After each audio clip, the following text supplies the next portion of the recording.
तो बच्चों आज हम लोग कौन पाठ पढ़ रहे हैं? ल्हासा की ओर। ल्हासा की ओर पाठ के रचनाकार कौन हैं? राहुल सांकृत्यायन। बहुत बढ़िया। तो ये जो ल्हासा की ओर पाठ है वह किस विधा में लिखा गया है? किस विधा में? यात्रा वृत्तांत में। बहुत बढ़िया। तो ये जो ल्हासा की ओर पाठ है इसके रचनाकार कौन हैं? कौन? राहुल सांकृत्यायन। बहुत अच्छे, वेरी गुड। राहुल सांकृत्यायन का जन्म कब और कहाँ हुआ?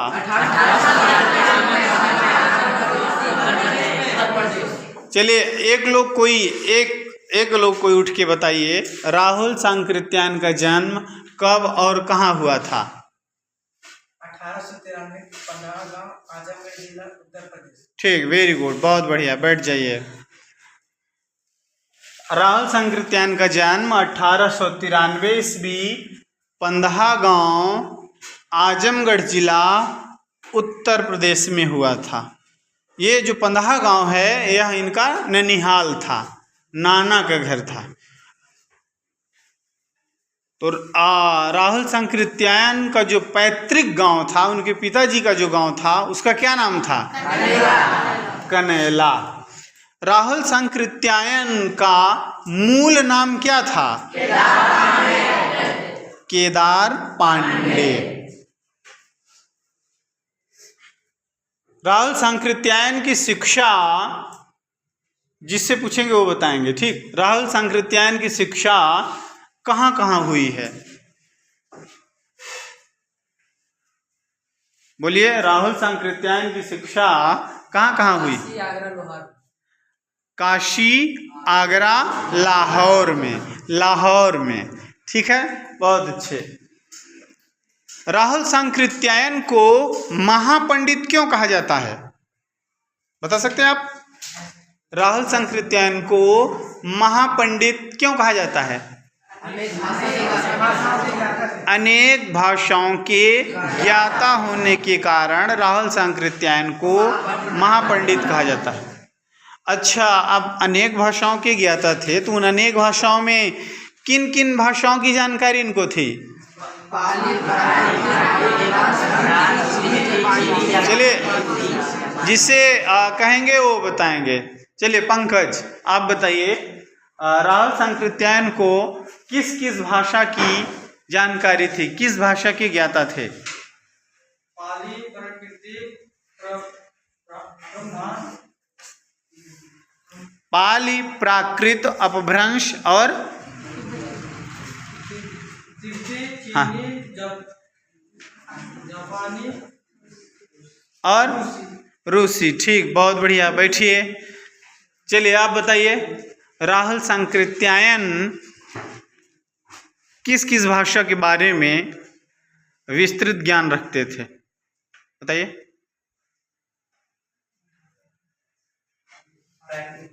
प्राकृत, अपभ्रंश, तिब्बती, रूसी। ठीक है, बहुत बढ़िया, बैठिए। चलिए आप बताइए, राहुल सांकृत्यायन किन किन भाषाओं के जानकार थे? पाली, प्राकृत, अपभ्रंश, तिब्बती, चीनी, रूसी, जापानी। ठीक, बहुत अच्छे। तो बच्चों, राहुल सांकृत्यायन पाली, प्राकृत, अपभ्रंश, तिब्बती, चीनी, जापानी, रूसी आदि भाषाओं के महाज्ञाता थे, इसलिए इनको महापंडित कहा गया। महापंडित राहुल सांकृत्यायन। ठीक, राहुल सांकृत्यायन जिससे पूछेंगे वही बताएंगे। राहुल सांकृत्यायन श्रीलंका कब गए? जिससे पूछेंगे। चलिए बताइए आप, राहुल सांकृत्यायन श्रीलंका कब गए? कब? 1930 ईस्वी। वेरी गुड, बैठ जाइए। चलिए आप बताइए, सवाल है, राहुल सांकृत्यायन ने बौद्ध धर्म कब और कहाँ ग्रहण किया? बताइए। नहीं आ रहा? चलिए आप बताइए, राहुल सांकृत्यायन ने बौद्ध धर्म कब और कहाँ ग्रहण किया था? 1930 ईस्वी बौद्ध धर्म ग्रहण किया। कहाँ जाकर? श्रीलंका जाकर। श्रीलंका जाकर। राहुल सांकृत्यायन ने 1930 ईस्वी में श्रीलंका जाकर वहाँ बौद्ध धर्म ग्रहण किया और मूल नाम केदार पांडे से क्या हो गए? राहुल सांकृत्यायन हो गए। मूल नाम केदार पांडे और जो 1930 में बौद्ध धर्म ग्रहण किए तब क्या नाम हो गया इनका? राहुल सांकृत्यायन। और जो इनका देहांत, अगला सवाल, इनका देहांत, इनकी मृत्यु कब हुई? कब? 1963 ईस्वी में। बहुत अच्छे। अब इनकी रचनाओं के बारे में थोड़ी चर्चा कर लिया जाए। चलिए, इनकी रचनाओं के बारे में कौन कौन बताएगा? कौन बता सकता है? कौन कौन बताएगा? कौन कौन बताएगा इनकी रचनाएं? ठीक, वेरी गुड। चलिए हाथ नीचे करिए, आप पूछते हैं। चलिए आप बताइए इनकी रचना के बारे में। मेरी जीवन यात्रा 6 भाग। मेरी जीवन यात्रा 6 भागों में। बहुत बढ़िया। और दर्शन दिग्दर्शन। ठीक, बहुत बढ़िया। और 22वीं सदी। 22वीं सदी। ठीक, बहुत बढ़िया। ओल से गंगा। वोल्गा से गंगा। बहुत बढ़िया। और भागो नहीं दुनिया बदलो। भागो नहीं दुनिया बदलो। दिमागी गुलामी। बहुत अच्छे। और घुमक्कड़ शास्त्र। घुमक्कड़ शास्त्र। बच्चों, जितनी जरूरी पढ़ाई लिखाई है उतना ही ज़्यादा ज़रूरी घूमना भी है, देश विदेश, अपने देश के बारे में जानना। ठीक है? तो किसी एक शायर ने कहा कि शेर कर दुनिया की गाफिल जिंदगानी फिर कहाँ, जिंदगानी गर रही तो नौजवानी फिर कहाँ। जब तक ये नौजवानी है अपनी देश दुनिया को घूमकर देख लीजिए, वहाँ से अनुभव ग्रहण कर लीजिए। कभी कभी बहुत सी चीज़ें हम पढ़ते हैं नहीं याद होता, और कहीं घूमने चले जाते हैं उसके बारे में बहुत विस्तृत जानकारी प्राप्त हो जाती है। उसी के बारे में अगर हम किताबों में पढ़ते हैं तो ठीक से जानकारी नहीं मिलती, लेकिन वहाँ जाकर उसको अपनी आँखों से देख लेते हैं तो हमेशा के लिए वह याद हो जाता है। तो ये पाठ बच्चों एक यात्रा वृत्तांत है। इसमें राहुल सांकृत्यायन जी ने ल्हासा की ओर जाने की घटना का वर्णन किया है।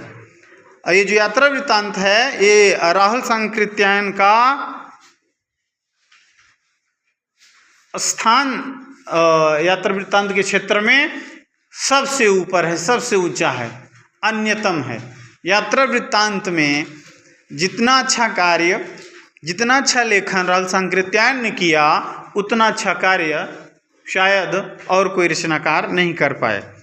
उन्होंने घुमक्कड़ी का शास्त्र रचा और उससे होने वाले लाभों का विस्तार से वर्णन किया कि घूमने फिरने का क्या लाभ होता है।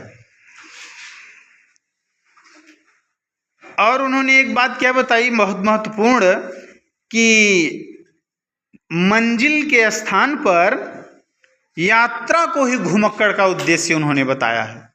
जो घुमक्कड़ लोग हैं, जो घूमने फिरने वाले लोग हैं, उनका उद्देश्य मंजिल पाना नहीं है। उनका उद्देश्य क्या है? यात्रा ही उनका उद्देश्य है, घूमना ही उद्देश्य है। और घुमक्कड़ी जो व्यक्ति होगा, जो घूमता फिरता रहेगा, उसको मनोरंजन, ज्ञानवर्धन और अज्ञात स्थलों की जानकारी। अज्ञात शब्द में कौन सा उपसर्ग लगा है? ना? ऐसे स्थान जिसके बारे में आप नहीं जानते उनको क्या कहेंगे? अज्ञात स्थान। साथ साथ भाषा एवं संस्कृति का भी आदान प्रदान होता है। आप दूसरे प्रदेशों में जाएंगे, दूसरे देशों में जाएंगे तो वहाँ की भाषा देखेंगे, ना, वहाँ का पहनावा देखेंगे, वहाँ की संस्कृति देखेंगे, और वो आपकी भाषा देखेंगे, आपका पहनावा देखेंगे, तो आदान प्रदान होगा।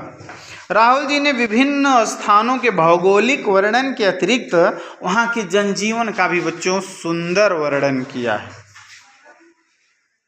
ठीक, तो ये जो ल्हासा की ओर पाठ है उनके प्रथम तिब्बत यात्रा से लिया गया है, जो सन 1929-30 में नेपाल के रास्ते की थी। उस समय भारतीयों को तिब्बत यात्रा की अनुमति नहीं थी, इसलिए राहुल सांकृत्यायन एक भिखमंगे के छद्म वेश में, भिखमंगा तो थे नहीं भाई, महाज्ञानी हैं, महापंडित हैं, तो छद्म का मतलब बनावटी, नकली रूप उन्होंने बनाया। किसका? भिखारी का, भिखमंगे का, भिखारी का वेश बना के तिब्बत की यात्रा की। इसमें तिब्बत की राजधानी ल्हासा की ओर जाने वाले दुर्गम रास्तों का वर्णन बहुत ही रोचक शैली में किया गया है। इस यात्रा वृत्तांत से हमें उस समय के तिब्बती समाज के बारे में भी जानकारी मिलेगी। तो ल्हासा किसकी राजधानी है? तिब्बत की। तिब्बत एक देश है और उसकी राजधानी ल्हासा है। तो चलिए अब हम लोग पाठ शुरू करेंगे, ठीक है।